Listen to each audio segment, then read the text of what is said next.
Hello everybody, Aiden here, and welcome into another video here on the Around the Slice YouTube channel. Today I am here to give you my official picks for NFL Conference Championship weekend. For me, this is personally my favorite time of the year and the best time of the year because you are quite literally fighting for your right to go to the Super Bowl, which obviously is the biggest event of all time. So yeah, let's just get right into it. Starting with the AFC Championship, we have the New England Patriots at the Denver Broncos. We don't have to spend much time in this. Unfortunately, this is going to be pretty cut and dry. I have the New England Patriots, even though they're on the road. Now, I think this is going to be a really low scoring game because, as I said yesterday in my Conference Championship Weekend Power Rankings video, the Patriots have really underwhelmed me. Their offense, Drake May, and the weapons haven't really been clicking, and they haven't really been explosive at all, like me and many others thought they would be. They're just lucky they played two of the absolute worst offensive lines in the league, the first two rounds, respectively, of the playoffs, and the Chargers and the Houston Texans. They are dealing with some injuries, the Patriots. They won't have Harold Landry off the edge, so they're going to have like no pass rush less than they already have. They're probably going to be without Carlton Davis at one of the corner spots, but they still have Christian Gonzalez, an all-pro corner. He's a stud. And Marcus Jones in the slot. And we'll see if they have Mac Hollins coming back off IR. But I don't think they'll need that because it comes down to this. It's Mike Vrabel versus Jarrett Stidham. He's going to F with his brain. He's going to F with his mind, to put it in layman's terms there. Jarrett Stidham is not going to get it done. And he's going to be very limited in weapons as well. It's going to be Cortland Sutton and who else? They're probably going to be without Troy Franklin because of a hamstring injury, probably without Pat Bryant, who is coming on nicely late down the stretch here with a concussion. And that's going to move Marvin Mims to just kick and punt returner / wide receiver 4 type into the wide receiver 2 role, which I personally believe he is not suited for whatsoever. That pains me to say because I loved him as a prospect coming out, but he just hasn't panned out in the least. And then Evan Ingram, 31-year-old tight end, what the hell is he going to give you at this point? Their defense is still elite, mind you. Their corners are awesome. I went through it yesterday. Their linebackers are awesome. I think they had some advantages up the middle on the D-line with Nick Benito as a speed rusher versus Will Campbell. I think that's an advantage.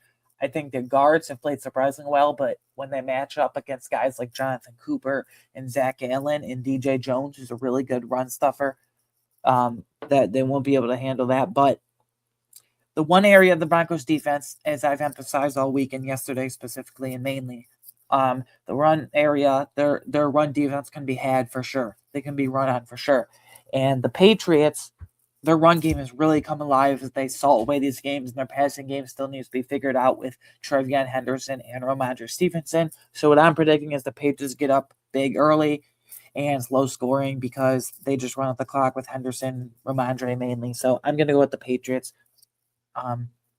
Anyway, much more compelling, the NFC Championship, all NFC West Championship. We have the Los Angeles Rams versus the Seattle Seahawks, part 3 of this mantra series from this year. The first time they played way early this year was even better. The second time they played about a month or so ago was just all-time shit. It was all-time stuff. I mean, couldn't phrase it any better than that. On the QB position, I'm still worried what Sam Darnold will have to do when he actually has to play under pressure with that nasty D-line of the Rams. Because last week, Rashid Shaheed, opening kickoff, 100-yard return touchdown. They're up 7-0, and they just keep piling it on with the 49ers, who don't have George Kittle and all those injuries. So what will Sam Darnold have to do? I love the connection between Sam Darnold and JSN, but I keep saying, who's going to step up besides JSN in the past game?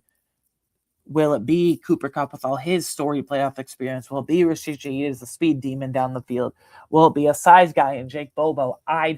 Torrey Horton's still in there. I don't really know. It's all likely probably going to be AJ Barner. Good for them. They can do a lot of 2 tight end sets because literally before recording this, they activated Elijah Arroyo, who I loved as a prospect coming out. He was my tight end 3 in this class. It was Tyler Warren, Colston Loveland, then Gap, and then Elijah Arroyo, if you didn't know, with my coverage. So yeah, but this defense, this Rams offensive line has played pretty bad the first 2 weeks against the Panthers, who don't have a pass rush anyway, and against the Bears, who have an okay pass rush at best. But the Rams offensive line has collapsed a few times, and Stafford had some turnover-worthy throws for sure. And because of those turnover-worthy plays, I know Stafford, if Stafford loses this game, he's going to come back. He's not going to retire. If Stafford wins this game and also wins the Super Bowl, he'll go out on top. He'll retire for sure. Man, this is difficult. I think this is going to be a really high-scoring game as much as I love both defenses, but the Rams have, even more so than the Patriots, the Rams have very much disappointed me. I viewed them as legit Super Bowl contenders. They are my Super Bowl pick to win it all, other than being biased with the Bills. They were my unbiased Super Bowl pick to win it all. Man, I think the trio of Stafford, Devontae Adams, and Puka can carry it alone. I think Kyren Williams, he's not been great, but he's a consistent runner in the playoffs. But if Kenneth Walker, the Rams run defense, that's what I look at. Kenneth Walker versus the Rams run defense. Kenneth Walker, 3 touchdowns last week, 2 rushing, 1 receiving, I believe it was. And he's going to get all the carries. Maybe George Halani steals some 5 to 8 touches here and there with no Zach Charbonnet. But I think the advantage of Kenneth Walker versus this average Rams run defense, although I love Poona Ford up the middle. I got to go with the Seahawks. I can't believe I'm saying this after I've been worried about Sam Darnold, after I've been worried about who will step up in the playoffs between Cooper Kupp, AJ Barner, and Rashid Shaheed, who wish I would deploy downfield more behind JSN. But this defense is really ferocious, and this Rams offensive line is having struggles as is against lackluster pass rushes in the Panthers and Bears. I'm going to go Seattle Seahawks. I think this is going to be a 3 to 4 point win. It's extremely close. This is a true toss up for me. All NFC West, NFC Championship, and part 3 of a movie. It's going to be get your popcorn ready because it's going to be a full length 3.5 hour movie. So yeah. Anyways, those are my picks. We got Patriots over Broncos on the road, and Seahawks over Rams only by 3 to 4 points though at home. And that 12th man thing at Lumen Field is legitimately an issue for teams. And I've been a bit disappointed by the Rams. Anyways, guys, those are my official championship picks. Enjoy conference championship weekend. Best time of the year. It's just in the beginning. Literally fighting for your right to go to the Super Bowl. But yeah, enjoy conference championship weekend. I'll be back next week for awesome other amazing content on this channel, as well as the official Around the Slice podcast centered around the Buffalo Bills with the Sean McDermott news is kicking back up again for the offseason. Can't wait for that. You can follow me on Twitter/X at AWagner13 for hot takes, instant reactions, fantasy football or otherwise. So do that, please. And then you please like and subscribe. You please share the video and channel with anyone and everyone you know. Enjoy the games. Get your popcorn ready. It's going to be fun. I'll see you on the next one. Have a great weekend. Goodbye.